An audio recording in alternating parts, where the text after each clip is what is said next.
Deci metode câte încape. Altceva? Cum mai aduceți povestea asta în discuție? Cu o listă de valori posibile și o listă cât mai lungă. Cel puțin pe mine m-a ajutat, adică am avut o listă lungă, dar recunosc că n-am putut să o fac singură. Adică aveam liste peste liste și niciodată nu reușeam să le dai de cap. Dar când am fost la un curs odată, zic, în sfârșit am scos și eu ceva de acolo. Da, că ai avut nevoie de ajutor. Da. Așa e. Sunt bune listele, sunt limitative însă, sunt foarte bune pentru că nu există șansa să pleci cu nimic de acolo. Clar vei alege ceva din ele. Sunt limitative din două motive. Unul, la mână, s-ar putea să nu înțelegem același lucru prin cuvântul ăla. Sunt șanse reale să nu înțelegem același lucru. Și atunci omul votează ceva ce de fapt nu simte, dar oricum e bun, e mai mult decât nimic, evident. Și al doilea tip de eroare este, dacă lista e lungă și stufoasă, să înceapă presiunea socială. Gen, n-am timp, gen, da, care dă mai bine. Da, asta e un listă. Da. Parcă mi-aș dori eu pe aia. Da, ce frumoasă e aia, da. Nu am acum, dar o să o am, e ok, da. Și nu ajunge exact unde trebuie. E bun, nu e cea mai bună soluție, pentru că cea mai bună soluție este cea mai naturală soluție, și anume scoasă de la client, nu dată de niciun fel. Deci cele mai bune soluții din punctul meu de vedere sunt holistice, sunt scoase de la omul ăla, fără niciun fel de indicație, cu minim de indicații imaginabile. Atunci scoate ce e adevărat în el, dar e adevărat că trebuie să ai un anumit nivel intelectual și o anumită cultură, să verbalizezi, da, da. Adică poate că dacă discut cu cineva care nu are prea multă imaginație, cultură și așa mai departe, s-ar putea să am nevoie de o listă pe care să o și explic înainte, aviz amatorilor, ca să știe ce alege de acolo.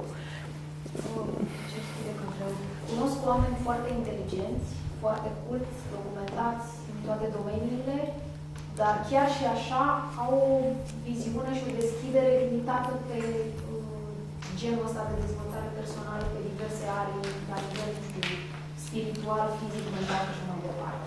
Deci aș spune că nu neapărat intelectul ne ajută în sensul ăsta, e ceva mai mult de atât. Da, da, da, clar, deci să fie momentul tău de evoluție și așa e altceva. Eu mă gândeam la intelect la modul de a putea verbaliza ceea ce gândești. Adică trebuie să ai ceva nivel ca să poți să spui, pentru mine e importantă siguranța. Alții nu o să știe să spună, pentru mine e importantă siguranța. Alții o să consideră că genul ăsta de întrebări n-au sens. N-au sens, exact, la aia mă refer. Da, ok. Deci cum să ajung la oameni vorbind despre valori? Păi întrebându-i chestiile simple. Valorile în limbaj popular cum sună? Câte principii de viață? Da. Care sunt lucrurile fundamentale? Ce e important pentru tine? Tu, după ce te ghidezi, când ai decizii grele de luat? Cum ar arăta viața ta ideală sau fericită? În ce condiții da. viața ta ar da. Da, deci cu întrebări super simple de viață, astfel încât dacă o întreb pe mama care are 75 de ani să fie în stare să răspundă. Fără niciun fel de instruire, fără niciun fel de cunoaștere dinainte. Cred că așa, traducându-le, poți să aduci oamenii la valori. Am o întrebare. Shoot. Care este diferența în acceptarea între valori și nevoi? Care o fi? De exemplu, apropo de siguranță. Poate să fie o valoare, dar dacă luăm piramida bine cunoscută de Maslow, poate să fie o nevoie de bază. Da, păi sunt lucruri diferite sub cuvintele astea, în sistemul de valori și sistemul de nevoi. Apropo, piramida lui Maslow este o măsluire. Știți că piramida lui Maslow nu există, deci a fost o chestie fără research în spate. Dacă încercați să studiați meta-research-ul din spatele piramidei lui Maslow, o să găsiți zero. Că m-am ocupat de motivare foarte multă vreme în HR, am background de HR și am zis, firea la naibii de Maslow, de ce nu funcționează? Că de multe ori nu funcționează, nu are nimic în spate. Dar lăsând asta la o parte, cuvântul siguranță în piramida lui Maslow ca și nevoie înseamnă o actualizare a dorințelor și așteptărilor tale. Înseamnă ca eu să pot să trăiesc mai departe, trebuie să fiu sigur că o să am bani de nu știu ce. Asta s-ar putea să fie contrar valorilor mele. Nevoia mea ca eu să trăiesc mai departe plătindu-mi ratele la bancă s-ar putea să fie contrar valorii mele, de exemplu, de a fi liber. Revin la simplu, da? Eu vreau să fiu liber, dar nevoia mea ca să fac față contextului meu social este să-mi plătesc ratele la bancă și să fiu sigur că vine leafa. Și sunt într-o stare conflictuală. Pot să am nevoi în conflict cu valorile mele. Oricât de nașpa ar suna chestia asta. Da, asta ziceam, e real, da. Și de multe ori de aici ne și vine conflictul. De-aia ne apucăm toți de coaching, ca să ne rezolvăm problemele noastre, fie vorba între noi. Dar și una din probleme e asta. Vreau să descoper ce e în spate, pentru că ce e în față nu arată bine și nu poate fi rezolvat.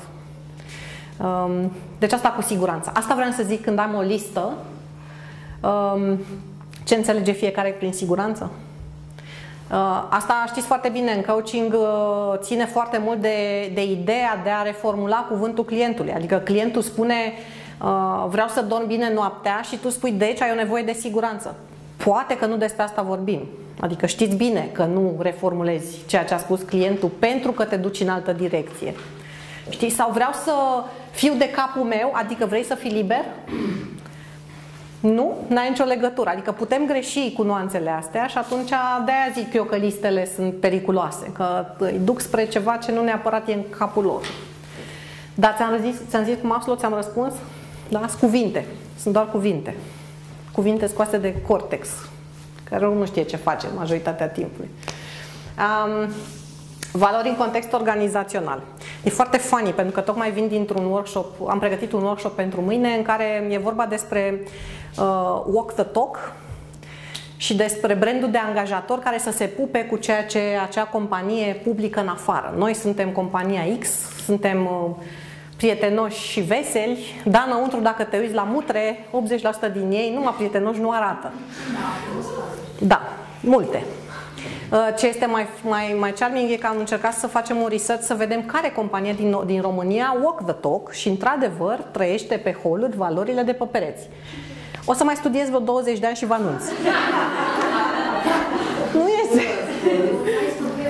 Nice to have. Este foarte nice to have și cu cât mai mare este șandramaua, cu atât mai greu de realizat. Și dacă șandramaua depășește 3 oameni și ei nu fac periodic aliniere de valori, e din ce în ce mai greu de realizat. Deci 20 de ani ca și Brucan, cred că sunt optimistă să zic. Realist, sincer. Deci asta este. Suntem în organizații în care într-adevăr ne chinuim, băgăm bani, în anumite părți chiar ne iese să trăim sistemul de valori, dar la naiba odată pică curentul și avem de face cu ea de la mentenanță, care numai prietenoși nu sunt, de exemplu. Și ce s-a ales de valorile noastre? Praful. Deci știu că sună dur, dar asta este realitatea pe care o cunosc eu și pe care o percep eu. Și răspunsul este ai de ales. Ai de ales să te hotărăști pe valorile tale importante, alea de sus, alea fundamentale.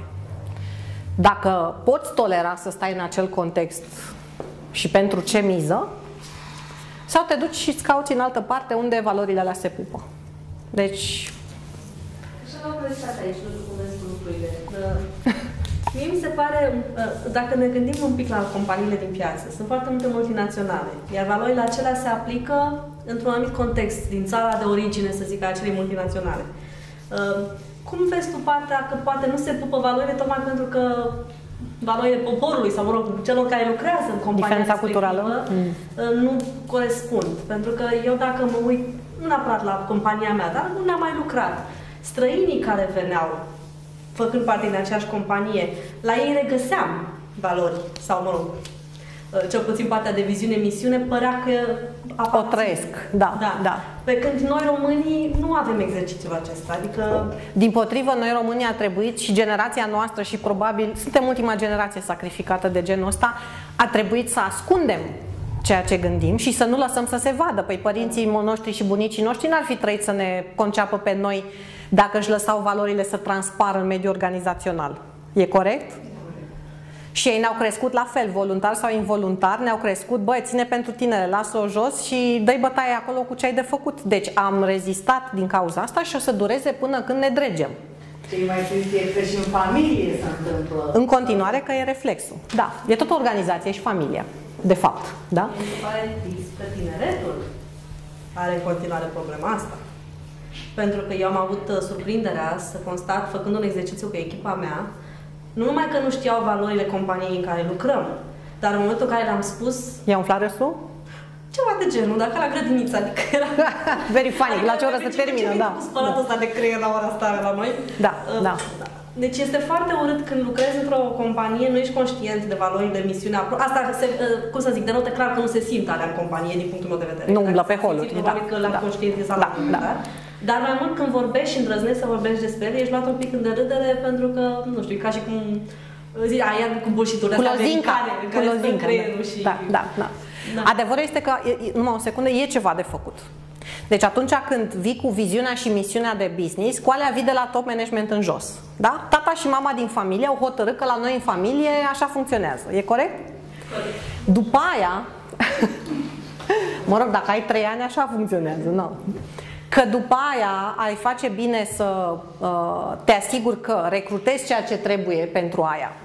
Că construiești sistemul de valori ca aia să se întâmple și te asiguri că toată lumea le practică și că traduci toate astea în practici zilnice. Asta nu se întâmplă în organizații. Exact. La noi clientul este... inițiativă. Da. Dar vină cu o inițiativă că mă asigur că ți-o termină. Da, exact. Deci până nu le transferi în practici, nu se întâmplă. Este ca în viața fiecare dintre noi. Am niște valori ale naibii de faine, numai că nu prea pot să le scop afară, că n-au loc. Așa și acolo. Trăim și noi la școală și încă din copilărie. Exact. Când începe educația, în familie, grădiniță, școală, ți se spală creierul și valorile tale sunt, uite așa, terpenite. Da. Conspirația mediocrității? Da. Acum... Eu cred asta. Da, trebuie să reziști bine în continuare. Trebuie să reziști bine în continuare. Da. Deci asta e apropo de contextul organizațional, ei cu ale lor, tu le măsori nu pe alea de pe pereți, ci pe alea care sunt pe holuri și vezi dacă se pupă cu ale tale. Asta este realitatea în care trăim.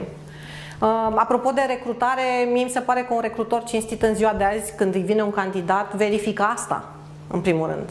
Nu cât Excel știe sau câte... pentru tine ce contează? Că dacă tu ca recrutor nu conchizi că ăla are șanse acolo, nu-l iei, nu-l primești. Dar la fel, când promovezi pe cineva, că muți într-un alt departament și tot așa. Asta înseamnă să aplici un sistem bun de lucru pe valori într-un mediu organizațional. Să nu lași să treacă poveștile astea. Da, mă rog, ține tot de valorile tale personale. Da, dacă vrei să faci asta sau nu. Nu mă dau după client. Sau cât mă dau după client? Ce înseamnă să te dai după client? La ce te-ai gândit, Petru?